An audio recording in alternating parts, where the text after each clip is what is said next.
All right. Hi, Julie. Hi, everybody. Not sure who's going to see this, but I guess I'll just jump right on into it. So, basically, my differentiated lesson plan is in a unit that we're currently doing in my fifth grade classroom around the American Revolution. Um, more or less, my goal is to have my students.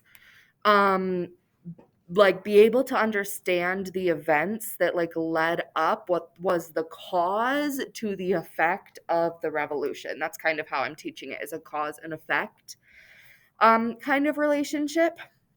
So basically what I do, and this is the start of the unit, I'm going to provide a thinking prompt about the Boston Tea Party, do kind of a think, pair, share protocol, and then do some vocabulary and go into a close reading. And then at the end, I'll show you the assessment that I did. I actually already did this lesson with my class, so I'm really excited. Their work is out in the hallway, so I'll just show it to you.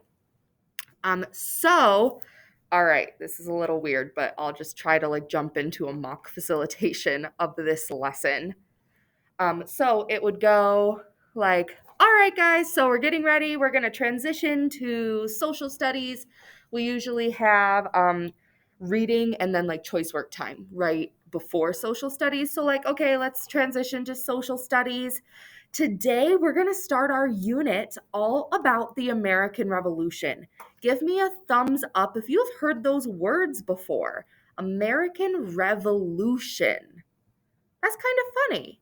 Yeah, raise your hand if you think you know or have heard of those words, American Revolution, put together like that. And then someone would raise their hand and I would call on them. I'd get a few ideas and I'd say, awesome. So today we are going to take some time to talk about the American Revolution and then get going with learning about everything that led up to it. So I want you to go ahead and take a look at the picture I have on the board. And it's an illustration of colonists dumping tea into the Boston Harbor. We're going to think silently for 1 minute, and I have my 1 minute timer here, silently in our brain. What could be happening in this picture? And then they'll get 1 minute of silent think time. And I'll say, okay, now we're going to do our think, pair, share protocol. So get ready, get your idea in your brain. Now turn and talk to a partner. Tell them what you think is happening in this illustration. They'll talk to their partner for a minute. And then I'll say, okay, finish the sentence you are speaking right now and turn your attention back to me. Let's hear some of your ideas. You can say your idea or your partner's idea. They'd raise their hand. They'd give some examples. Some of them thought, I did this lesson already, some of them thought they were dumping shipping containers overboard. Some people thought they were trying to dismantle the whole ship. And then one person, I did very selective choosing of hands. The last girl knew what it was. I knew she was going to know. And so I chose her and she was like, oh, that's the Boston Tea Party. I say, yes, absolutely. This is one of the main events that sparked the revolution and one of the most famous events to occur in the revolution. So let's take a look at our learning target and unpack it, and then we'll get going. Today, you can see your learning target is I can create a visual to show that I know what led up to the revolution.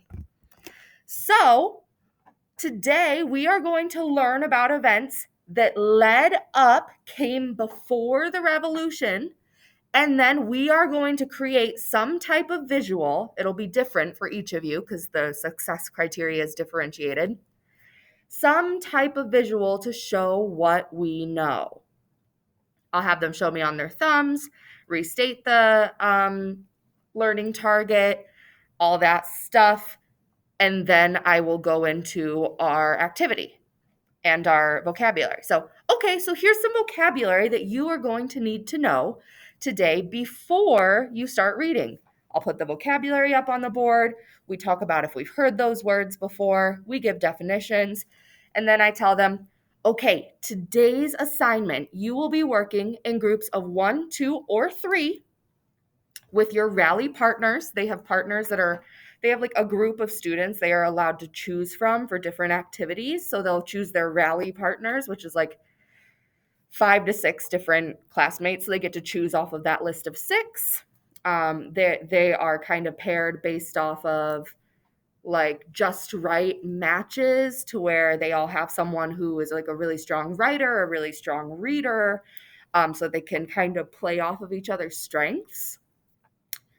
And so then I'll talk to them. I'll say, okay, so you can, when I say my magic word will be narwhal. You can go to Schoology. That's the platform we use. You're going to go into our social studies folder.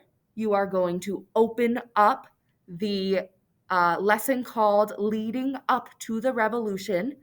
And your job is to go through this and do a close reading of these 5 pages with your teammates and fill out the graphic organizer. The graphic organizer is a T chart that has the event, what happened, and how the colonists reacted.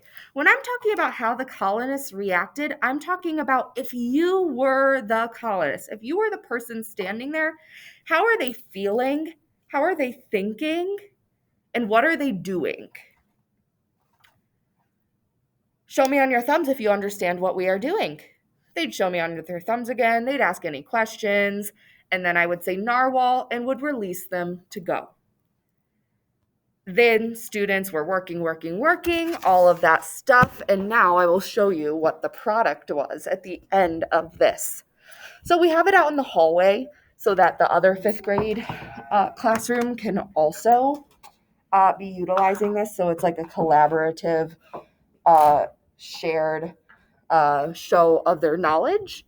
But it is a timeline of the United States, stretches a really long way. And you can see this is where a lot of the work for this went down. Students were able to kind of show what they knew in different ways. So we have some protester people.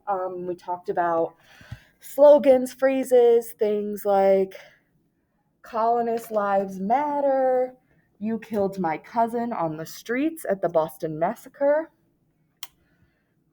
Family first, tax last. I let them have a little fun even. I don't even like stamps, but the Stamp Act of 1765. As well, you can see there's some more detailed information on sticky notes as well. So overall, I thought this lesson went really well. I think students were able to really show what they knew, as well as it's a ongoing collaborative effort. So if they weren't completely comfortable meeting that target, the way the unit is set up allows for that extra time and think time and process time for students to really revisit that information and build off of it. So, all right, that's all I had for you. Thank you so much, Julie. It was such a wonderful semester. Again, I don't know if classmates are seeing this or not. If they are, thank you, classmates. It was such a great semester. Have a wonderful summer, and I will be in touch soon. I'm sure our paths will cross. All right, bye-bye.